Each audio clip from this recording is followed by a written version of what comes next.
Hey guys, what's going on? Welcome back to a brand new video. I'm back, finally. Been working really hard on this video idea, and I finally get to record it. So, the video idea, the big question is, could the Blue Jays have stayed competitive from 2017 to 2019 before they made the playoffs in 2020? And what type of team would they have had? Obviously, the short answer is no, they probably couldn't have. But I wanted to go through and find out. And I think some of it will surprise you. So, without further ado, let's get into this.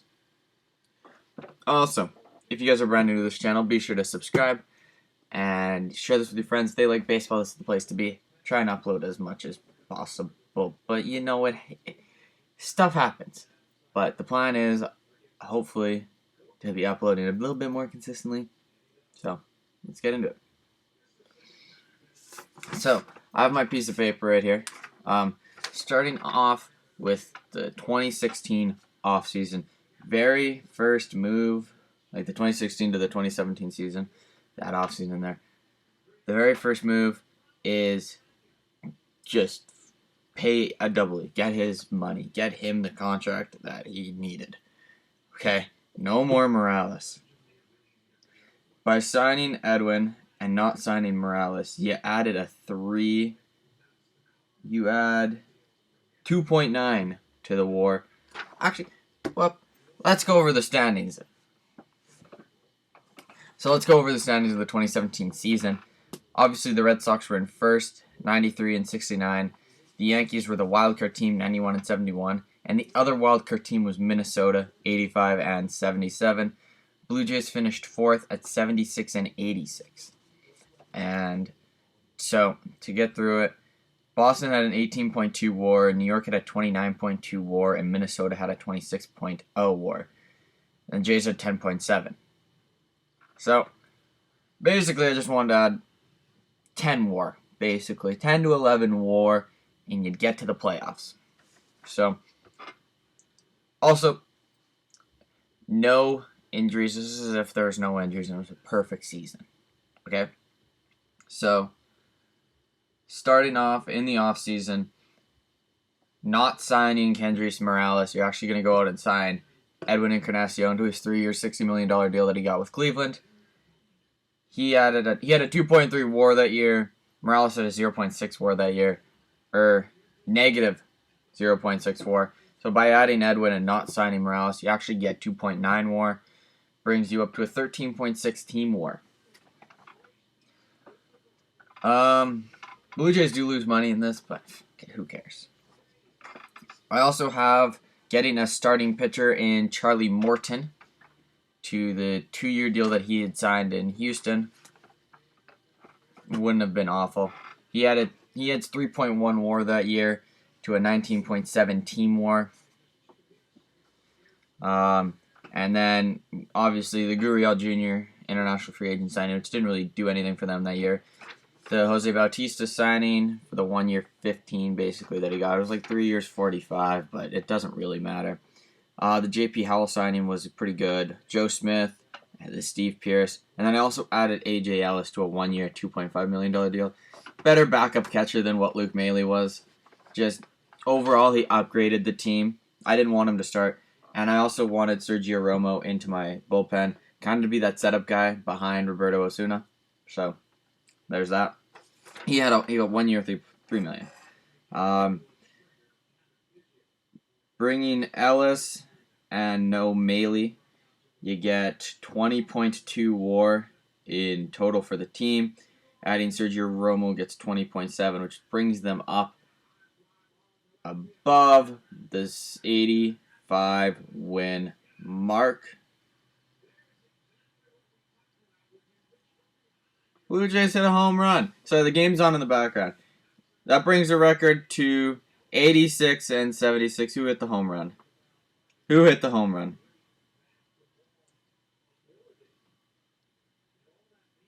Simeon. Hey.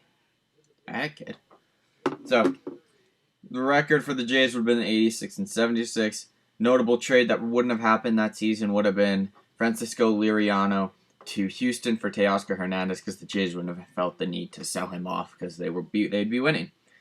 The rotation would be Stroman, Happ, Estrada, Morton, Sanchez. I'd have Liriano in the bullpen. Just overall better fit there. The draft would be about the same because they're obviously in the same spot via the 2016 season. They just wouldn't get that compensation pick for Nate Pearson. So, no big Nate Pearson. We're going to lift that up so I can sit further back. So, 2017 season, 86-76 record. They'd make the playoff as the wild card team. Eventually, they would probably lose to the Yankees. That's pretty obvious. They were, honestly, I think they were the team that they should have won. That's all I'm saying. 2018, and this is where you get a little bit more difficult. The Jays, or there's the 2018 season. Boston was 108-54. They got first in the division. New York was 162. I believe Boston was the best record in baseball or in the American League that year. New York was 162, got the wild card, and Oakland was 97-65, got the wild card. Jays were in fourth place again, 73-89. Yeah, 73-89, and they missed the playoffs. The Jays have to add 25 wins to make the playoffs. About 25 WAR, basically. I add 1 WAR for win in this. So, yes. What were my big signings? My big signings were Carlos Gonzalez to a 1-year, $8 million deal. Man, all I'm saying, I always want him, and he actually had a really good 2018 season, so it would have been a good deal. Moustakas to play second over Devin Travis. Devin Travis is too injury prone for me. So he gets the 1-year, 6.5.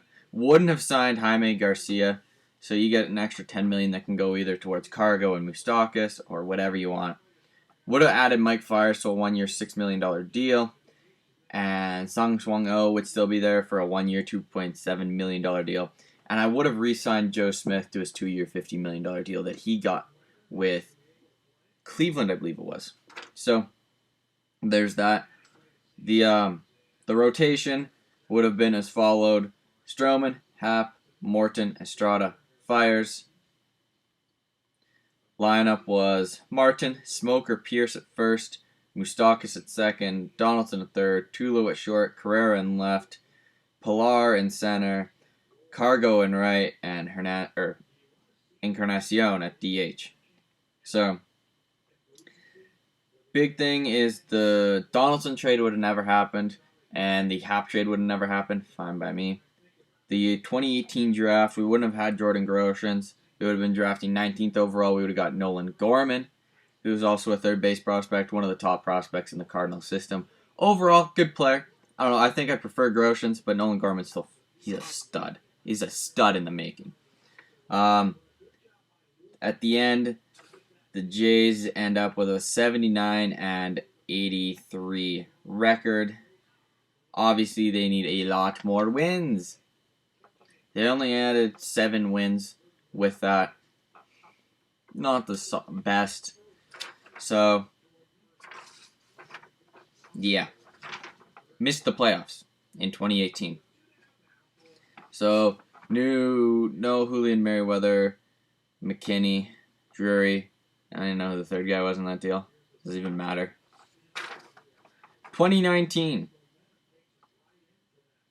The season that changed kind of the complexion of the franchise, I guess you could say.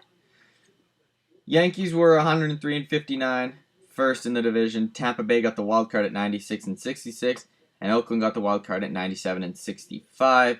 The Jays were 67-95. So, yeah, Toronto has to add 30 wins to 30 wins to get into the wild card.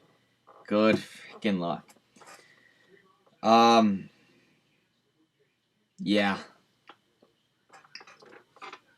I have them signing Dallas Keuchel to the 1-year, $21 million deal that he got. Shoemaker to his 1-year, $3.5. Fiers to the 2-year extension that he got. Markakis to a 1-year deal. And Hunter Pence to a 1-year deal. All with the respective deals that they actually would have got, or they actually got during that offseason. Rotation goes Stroman, Keuchel, Fiers, Baraki, Shoemaker. The lineup goes Jansen catching, Smoke at first, Biggio at second, Vladdy at third, Tulu at short, Gurriel Jr. in left, Pilar in center. Or did I? Oh, I got rid of Nick Markakis. Sorry. No Nick Markakis, because I forgot we had Gurriel Jr. So, no Nick Markakis. So, scratch that. Pilar in center, Pence in right, and Encarnacion in DH. I was actually looking, Gurriel adds the higher WAR that year than Markakis. So, overall, probably a good idea. The draft, they're drafting 11th overall, so they moved down a spot. I still have them selecting Alek Manoah because it really seemed like the Mets were going for that third baseman and Brett Beatty. It would have got him 10th overall. I feel like Alek Manoah just would have dropped to the 11th spot. Nothing changes there. Compensation for losing Donaldson, I have him at the 35th overall spot. In Cameron Misner, yeah, I think he went to the Marlins that year.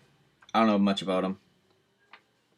This whole year, the Jays added 18 wins, bringing them to 85 and 77, above 500 but missing the playoffs.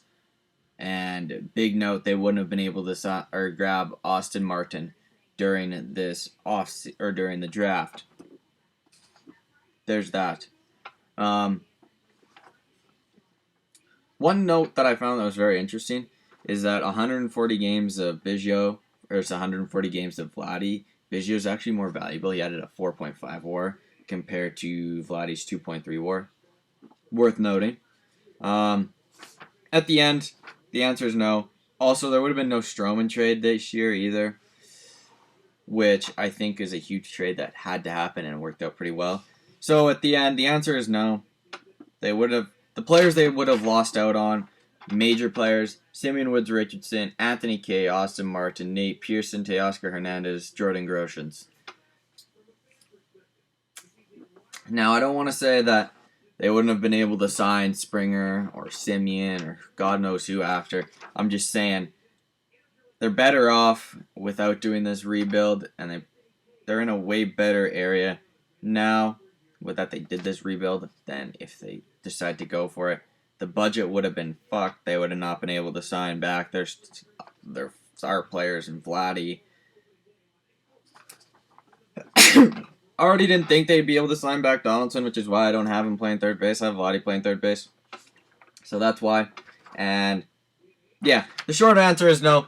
Jays were not able to stay competitive during the 2017-2019 window. Only one they would have had a chance in would have been 2017, but they would have been bounced to the Yankees. So at the end, they're better off going through the rebuild. I know it was probably a hard thing to swallow at the time that you gotta rebuild again. How long is this gonna take? But looking back, ownership, management, they all made the right decision by rebuilding, starting the 2017 season, going through to 2019, and getting those guys in that offseason, get Ryu, now be able to get Springer, Simeon, having guys like Gurriel Jr., Austin Martins, Wood Richardson, Nate Pearson, Teoscar Hernandez, Jordan Groshans, or Elvis Martinez. Overall, even Manuel Beltre now, that kid's going to be a stud. Overall, they were better off by rebuilding for those 3 years than trying to compete. That's what this tells me. So, hope you guys enjoyed the video. If you did, leave a like, comment, subscribe if you guys are brand new to this channel. And are you glad that the Blue Jays rebuilt, or would you have wished they actually would have tried to go and compete? Let me know down in the comments below. And I'll catch you all in the next video. Peace out. Goodbye.